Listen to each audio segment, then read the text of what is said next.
Bom, certamente, né, principalmente os produtores aqui que estão acompanhando esse curso, se eu perguntasse, vocês pagam pela água? Não, nunca paguei, nunca chegou uma conta, né, aqui na fazenda para pagar água. Mas a água já tem um custo e nós estamos pagando por ela, né? Então você tem um custo desde dos estudos, quando você vai furar um poço, você tem que contratar uma empresa para detectar se tem água ali na sua propriedade, se vale a pena furar esse poço, e esse é um custo alto, não é um custo baixo. Um custo legal, principalmente de obtenção da outorga de uso da água, que para pequenos usos, né, você tem uma dispensa de outorga e não tem custo nenhum, mas para usos maiores você tem que pagar por essa licença para uso da água. E isso é lei no Brasil, tá? A água pertence ao Estado brasileiro, então para nós usarmos, nós temos que ter uma licença, chamamos de outorga de uso da água. Todos os produtores que utilizam a água têm que ter essa outorga. Esse é um instrumento legal, obrigatório para todos. O que pode haver é a dispensa de outorga quando a captação vai ser muito baixa, abaixo de um certo limite que o Estado determina qual é esse limite. Cada Estado brasileiro tem um limite. Então, São Paulo é um, Minas é outro, Rio Grande do Sul é outro, Piauí é outro, tá?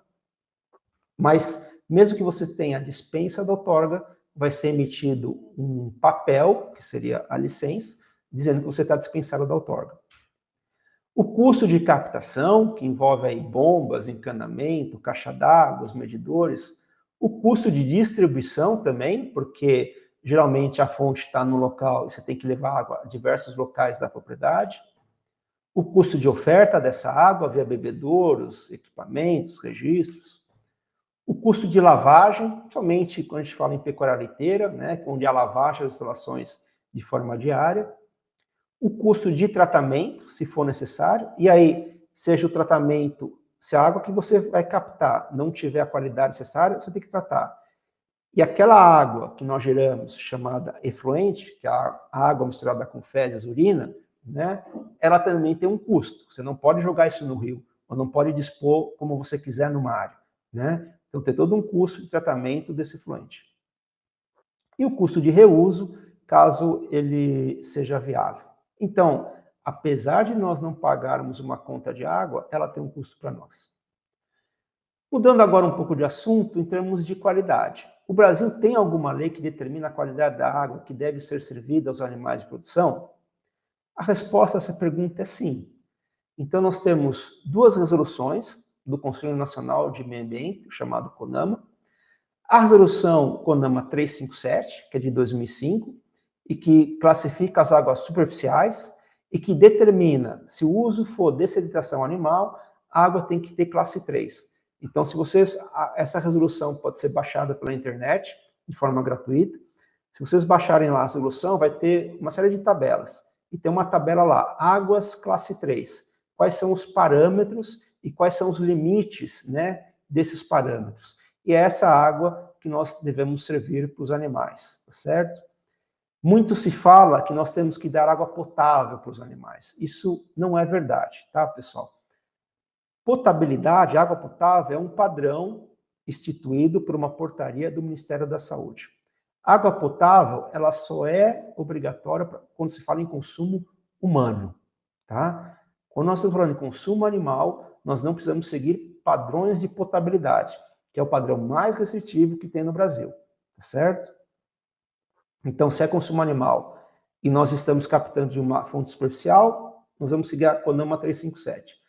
Se essa água é captada de um poço, ou seja, uma fonte subterrânea, é outra resolução, que é a CONAMA 396, que é de 2008, e que também vai ter lá uma tabelinha que tem uma coluna de sedimentação animal.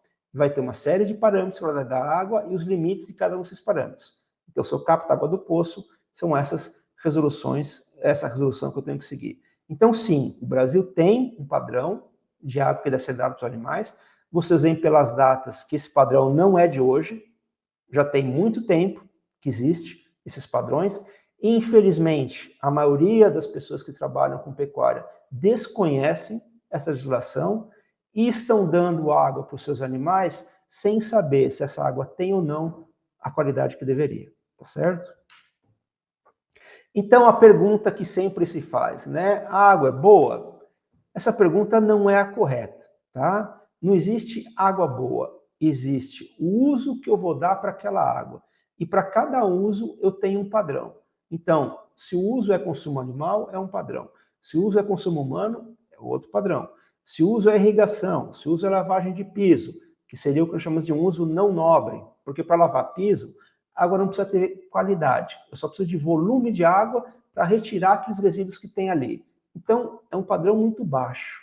Então, não existe a melhor água ou uma única água, tá? Existem os usos que você vai dar àquela água e os padrões diferentes.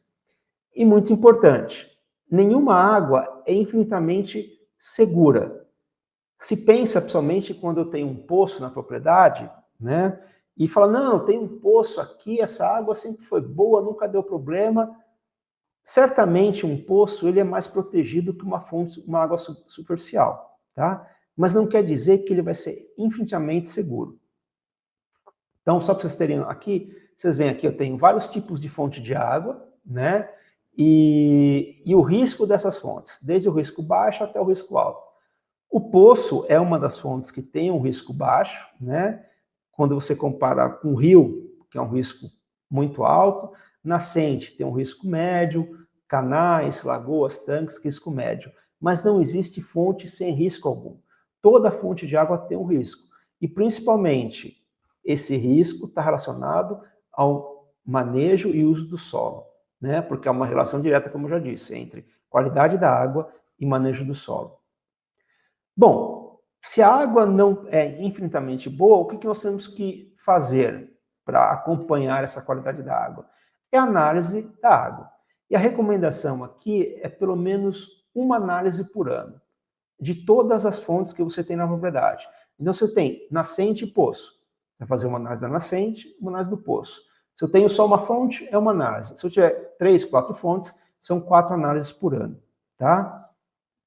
Esse é o mínimo, pessoal, porque se esse é o recurso tão importante que nós temos, conhecer esse recurso, a qualidade dele, é fundamental. Porque seria a mesma coisa que quando você dá a dieta, principalmente a dieta comercial, que você compra, que você gasta, você sabe muito bem a qualidade. Você está comprando qualidade, porque você quer que os animais expressem o seu máximo desempenho. Então, esse mesmo olhar que você tem quando você paga por um insumo alimentar, você tem que ter pela água, tá? Se ela é tão fundamental, eu tenho que saber o que os animais estão tomando em termos de qualidade. Então, recomendação, uma análise mínima anualmente, e para fontes de maior risco, a recomendação seria frequências menores, semestral, trimestral, bimestral ou até mensal, tá? O que seria um caso extremo. Tem propriedades que a única fonte de água é um rio. Um rio, como a gente não tem controle nenhum sobre o que acontece acima da propriedade, e pode estar acontecendo uma série de coisas que vão depreciar a qualidade da água, é uma fonte extremamente frágil, né? Então, não tem como você fazer uma análise só por ano. Mesmo porque, dentro de um ano, só as estações, ou seja, de seca e de cheia, já determinam qualidades de água diferente nesse rio. Então, por isso que é importante fazer análise com uma frequência. E daí a pergunta vem, tá, mas o que analisar? Né? Existem diversos padrões de qualidade da água. O que nós recomendamos aqui são esses 6 padrões, né? Que é o pH, a dureza, os sólidos dissolvidos totais, o nitrato, coliformes fecais e Escherichia coli. Então, aqui nós temos desde parâmetros químicos e parâmetros microbiológicos da água, tá? Fazendo essa análise anualmente, você vai ter poder de decisão. Você não precisa fazer N mil parâmetros que existem, né? Mas fazendo esses 6 parâmetros, você já vai ter um poder de decisão para saber se a água que você tem está de acordo com a qualidade que os animais têm que beber, ou está de acordo também com alguns padrões ambientais. Essa análise de água aí deve gerar em torno de, para você fazer ela de forma completa, entre 300 a 600 reais, dependendo da região do país que você estiver, né? É fundamental. Coletar uma amostra de água não é ir lá com uma garrafa PET, encher de água e mandar para o laboratório. Isso é uma técnica. Então, antes de você fazer análise de água, você deve entrar em contato, identificar um laboratório na sua região que faça essa análise, entrar em contato com o laboratório, pedir as orientações. Muitos laboratórios prestam serviço de coletar água na propriedade. Claro que isso tem um custo, né? É o ideal, porque daí é uma mão de obra capacitada para fazer isso.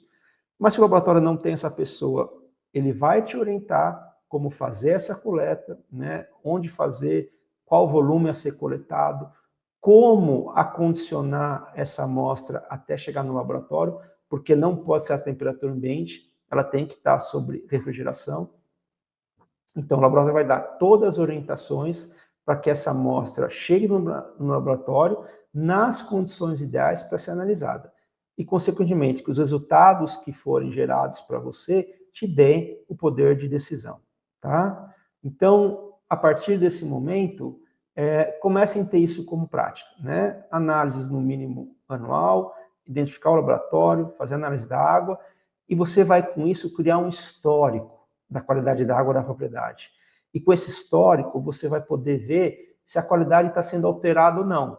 E, principalmente, se ela estiver sendo alterada de forma negativa, isso vai alertar você para tomar algumas medidas para trazer ela para uma condição aceitável de novo. Porque se você não intervir nesse momento, você vai perder a qualidade da água, tá? Por isso que o monitoramento é importante.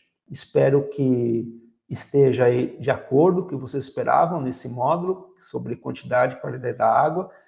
Existe uma série de materiais de apoio, que são publicações da Embrapa, que vocês podem acessar gratuitamente e que vão aprofundar todos os temas que eu trouxe aqui para vocês, na parte de quantidade, de qualidade de água, tá certo? Então, também sugiro vocês acessarem esses materiais, são leituras bem tranquilas de fazer e enriquecerem o conhecimento de vocês com relação a esse tema tão importante que é a água na produção animal. Até uma próxima.